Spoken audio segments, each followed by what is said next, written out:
আসসালামু আলাইকুম, টেকসন্ধির আরও একটি নতুন ভিডিওতে আপনাকে স্বাগতম।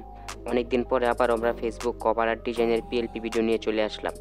আশা করি এই ডিজাইনটা আপনাদের খুব ভালো লাগবে। তো বরাবরের মতোই আমাদের ব্যবহার করতে হবে পিক্সেল ল্যাব এবং একটি পিএলপি ফাইল ডাউনলোড করতে হবে, যেটি লিঙ্ক ডেসক্রিপশন বক্সে দেওয়া আছে। আর পিএলপি ফাইলটি আগের মতোই 4 ডিজিটের পাসওয়ার্ড দিয়ে লক করা থাকবে।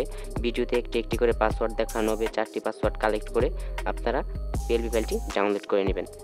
তো আপনারা অনেকেই বলেন যে পিএলপি ফাইল ডাউনলোড করতে পারেন না, তো চলুন প্রথমে দেখে নিই কীভাবে পিএলপি ফাইলটি ডাউনলোড। ডেসক্রিপশন বক্সে থাকা লিঙ্কে ক্লিক করলে আপনাকে ঠিক এরকম একটি ইন্টারফেসে নিয়ে আসা হবে। তারপরে এখানে দেখতে পাচ্ছেন নিচে পাসওয়ার্ড এবং ইউর আনসার যে অপশনটা আছে, এই অপশনটাতে ক্লিক করবেন। তারপরে এখান থেকে আপনারা ভিডিও থেকে কালেক্ট করা সঠিক পাসওয়ার্ডটি বসিয়ে দিবেন। তারপরে এখানে আপনার সাবমিট একটি অপশন পেয়ে যাবেন, এই সাবমিট অপশনে ক্লিক করে দিবেন।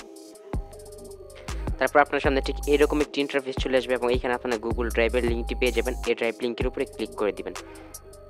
তারপর আপনার সামনে ঠিক এরকম একটি ইন্টারফেস চলে আসবে। তারপর এখান থেকে আপনার ফোনে যদি একাধিক ইমেল থেকে থাকে, যে কোনো একটি ইমেল সিলেক্ট করে দিবেন, তারপরে ওকেতে ক্লিক করবেন। তাহলে কিন্তু এটা ডাউনলোড হতে শুরু করবে। অথবা আপনি এখান থেকে 3 ডট অপশনে ক্লিক করবেন। তারপরে এখান থেকে ডাউনলোড অপশন পেয়ে যাবেন, ডাউনলোড অপশনে ক্লিক করে দিবেন। তো এইভাবে আপনারা পিএলপি ফাইলটি ডাউনলোড করে নিতে পারবেন। এবার পিক্সেল অ্যাপটি ওপেন করলে আপনাদের সামনে ঠিক এরকম একটি ইন্টারফেস চলে আসবে। তারপরে এখান থেকে 3 ডট অপশনে ক্লিক করবেন এবং এখান থেকে ওপেন ডট পিএলপি ফাইল অপশনে ক্লিক করবেন। তারপরে এখান থেকে ডট পিএলপি অপশনটাতে ক্লিক করবেন। তারপরে এখান থেকে আপনারা ডাউনলোড করা পিএলপি ফাইলটি পেয়ে যাবেন, এটাতে ক্লিক করে দিবেন। তারপরে এখান থেকে ওপেন অ্যান্ড এটাতে ক্লিক করবেন। তারপরে এখান থেকে ব্যাক আইকনে ক্লিক করবেন। তো দেখতে পাচ্ছেন এখানে কিন্তু আমাদের পিএলপি ফাইলটি চলে আসছে। তারপরে এখান থেকে আপনারা লেয়ার অপশনে ক্লিক করবেন এবং এইখান থেকে আপনারা কিন্তু সব কিছু চেঞ্জ করতে পারবেন।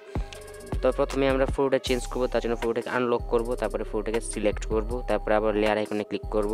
তারপরে এখান থেকে আমরা ঠিক এই আইকনটাতে ক্লিক করব। তারপরে এখান থেকে রিসিলেক্ট এই অপশনে ক্লিক করে দিব। তারপরে এইখান থেকে আপনার যে ফটোটি ব্যাকগ্রাউন্ড রিমুভ করা আছে সেই ফটোটি সিলেক্ট করবেন। তো আমি এই ফটোটিকে সিলেক্ট করলাম। তো এখান থেকে আপনার প্রয়োজন অনুযায়ী আপনি কিন্তু ছবিটাকে ক্রপ করে নিতে পারবেন।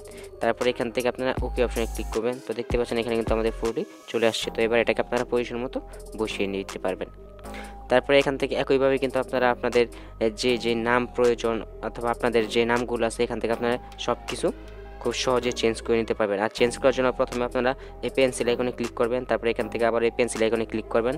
তারপরে এখান থেকে আপনাদের যে নামটি দেওয়ার প্রয়োজন আপনারা সেই নামটি এখানে দিয়ে দিবেন। তাহলে কিন্তু এখানে আপনার নামটি বসিয়ে দিতে পারবেন।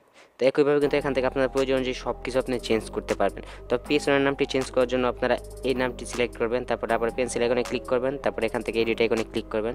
তারপরে এখান থেকে আপনারা আপনাদের যে নামটি আছে সেই নামটি দিয়ে দিবেন। তো দেখতে পাচ্ছেন পিছনের নামটি কিন্তু চেঞ্জ হয়ে গেছে। তো একইভাবে কিন্তু আপনারা এখান থেকে সব কিছু চেঞ্জ করে নিতে পারবেন। তারপরে কাজ কমপ্লিট হয়ে গেলে এবার এখান থেকে আপনারা সেভ আইকনে ক্লিক করবেন। তারপরে এখান থেকে সেভ এস ইমেজ অপশনে ক্লিক করবেন। তারপরে এখান থেকে কাস্টমে ক্লিক করবেন। তারপরে এখান থেকে আলট্রাটা সিলেক্ট করে ওকে সেভ টু গ্যালারি অপশনে ক্লিক করে এটা গ্যালারিতে সেভ করে নেবেন। যদি এই পিএলপি ফাইলটি আপনাদের পিক্সেল ল্যাবে ওপেন না হয়, তাহলে অবশ্যই ভিডিও ডেসক্রিপশন বক্সটি চেক করবেন। ধন্যবাদ।